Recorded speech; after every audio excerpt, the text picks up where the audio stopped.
Her face was swollen, blood on her lip, eyes wild, silent. And behind her, Eva, trembling in her wheelchair, clutching a stuffed bear like it could shield her from hell. 3:02 a.m. My breath fogged the glass as I opened the door. No words, just terror, just need. Then my phone vibrated. A single message from her. "Don't you dare shelter them." And in that moment, I understood everything.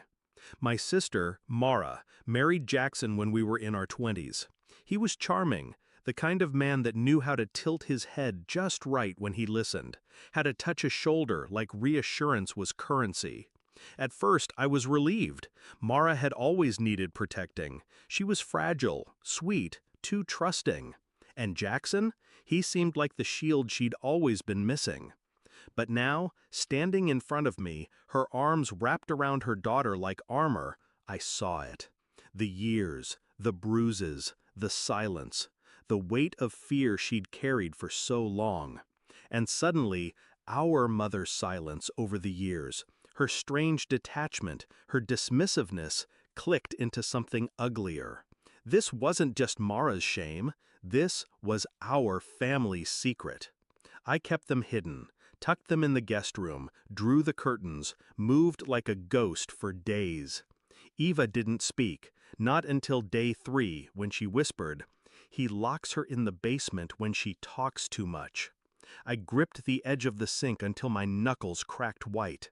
I wanted to burn the world, but rage doesn't protect the innocent. Planning does. I didn't confront my mother right away. I let her keep texting, calling, insisting this wasn't my business. So I made it my business. I started with photos, quiet ones, the bruises, the scars. I documented everything Mara allowed.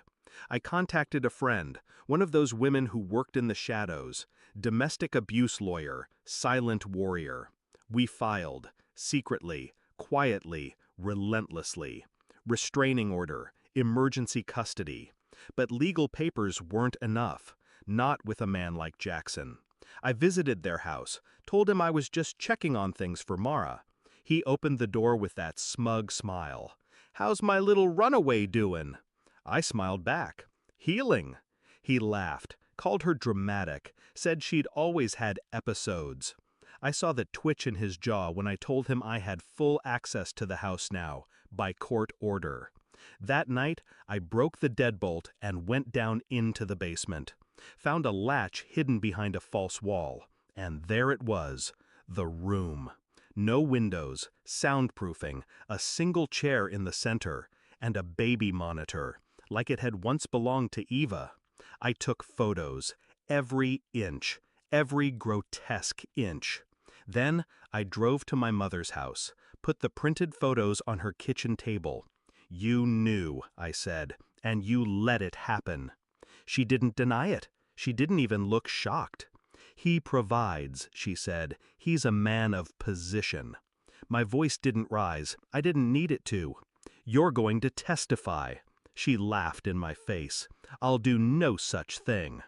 So I pulled out her letters, the ones she used to send Mara when she was pregnant, the ones where she warned her not to provoke Jackson. I'd taken them from the attic during a holiday visit years ago, back when I thought they were just controlling, not confessional. Now, they were leverage. Court moved fast after that. The judge saw the photos, the basement, the bruises. And when Eva finally found the courage to speak, her trembling voice cracked the silence wide open. Jackson lost everything: custody, status, power. And when they cuffed him in the courtroom, he turned to me and hissed, "This was you." I didn't flinch. I just looked him in the eye and said, "She's not alone anymore." But that wasn't the end. See, monsters like Jackson don't disappear quietly. He had friends, connections, a network of cowards in suits and golf clubs. So I exposed them. I sent anonymous packages, photos, transcripts, names, to wives, employers, churches. One by one, their dominoes fell. sponsorships, reputations, social circles. You don't get to hide behind prestige while you terrorize little girls in wheelchairs. Months passed. Mara started smiling again, real smiles. Eva drew a picture of us, labeled it, "My Safe People." And our mother? She moved away. Couldn't stand the shame. Good. The night the final court ruling came, permanent restraining order, full custody, his assets frozen, I sat alone with a glass of wine. And for the first time in years, I exhaled without shaking. They say monsters wear masks, but in my family, they wore wedding rings and pearls and polite smiles. And when they showed up at my doorstep at 3 a.m., begging not for help, but permission to finally run, I didn't hesitate. Because silence is complicity. And I'd rather be the villain in their twisted family story than the bystander who let a child live in fear. Some monsters wear wedding rings, but now they wear orange jumpsuits too.